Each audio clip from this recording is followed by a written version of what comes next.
Նու հավասար է դելեն չի մեկի տարածքում մի քիչ երկար է, մյուսի տարածքում մի քիչ կարճ, նկատի ունեմ ներգրավվածության առումով։ Մի ճշտում պարոն վարչապետ, եթե կարելի է ներողություն։ Վրաստանի հետ կապված է հարցը ճշտելու համար ներողություն եմ խնդրում նաև գործընկերոջից։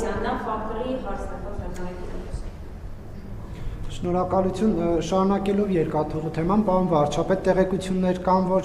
Քաթարը եւ Քուվեյթը ստանձնել են, նախնական համաձայնություն կամ քննարկման դաշտ են եկել հայկական երկաթուղին կառավարելու հարցի շուրջ, արդյոք դա համապատասխանում է իրականությանը թե ոչ,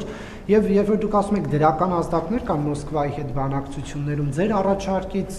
ԿՊ-ում արված հայտարարությունից 1 կամ 2 օր հետո Շոյգուն հայտարարեց, որ հայկական երկաթուղին մեկ գիշերում կփլուզվի, եթե կառավարումը մեր ձեռքից վերցնեն։ Այս առումով կարող եք հստակեցնել հիմա ի վերջո կա իրենց կողմից համաձայնություն տալու թե չտալու, եւ եթե դա Հայաստանի սեփականությունն է, ինչով է պայմանավորված այս քննարկումների շարքը, միանգամից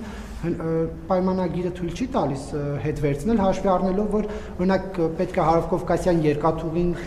կատարել ստանձնած պարտավորություններ ուներ, որոնք չի կատարել, եւ դա ինքնին պայմանագրի խախտում է։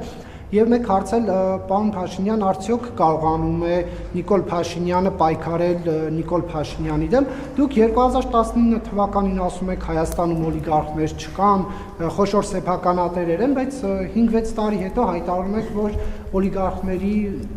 ճանապարհը փակվելու է առաջիկա ընտրություններով։ Հիմա եթե օլիգարխներ չկան, դուք ում դեմ եք պայքարում։ Դե Հայաստանում չկան, ուրիշ տեղից կգան, էլի, ինչ ա եղել, ակնհայտ չի։ Ինչ վերաբերում է ձեր մյուս հարցին,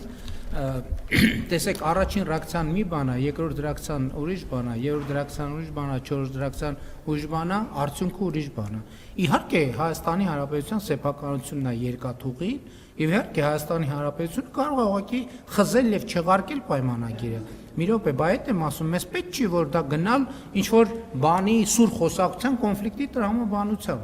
Մենք ուզում ենք Ռուսաստանի մեր գործընկերների հետ հաղորդակցվենք, խոսենք, քննարկենք, վատ բան ենք անում։ Պայմանագիր խզել, ասենք,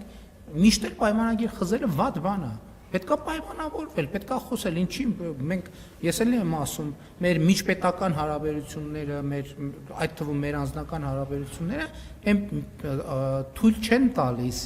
եւ ընդհակառակ թույլ չեն տալիս, որ մենք գնանք այդ ճանապարհով, դրա նպատակն ու իմաստը ես չեմ տեսնում եւ ընդհակառակը մեր հարաբերությունները թույլ են տալիս, որ մենք հանգիստ, բարեկամական, ընկերական խոսենք։ Էլի հարց տվեցիք, բայց չի հասցրեցի արձանալ։ Դրա համար խնդրում եմ մի հարց տվեք, որ կարողանամ պատասխանել։ Գիտեք ինչ, հիմա թեման կա, գիտեք, տարբեր գործընկերների հետ կարող ենք քննարկել։ Մի սկզբունք կա, որը մենք կարծում ենք, որ ճիշտ սկզբունք է։ Այնպիսի երկիր կամ ընկերություն կամ երկրի ընկերություն լինի, որը եւ Հայաստանի հետ ունենա նորմալ լավ հարաբերություններ, եւ Ռուսաստանի հետ, որպես թեման չսրվի, այսինքն էլի չդառնա դրի ուրիշ դաս։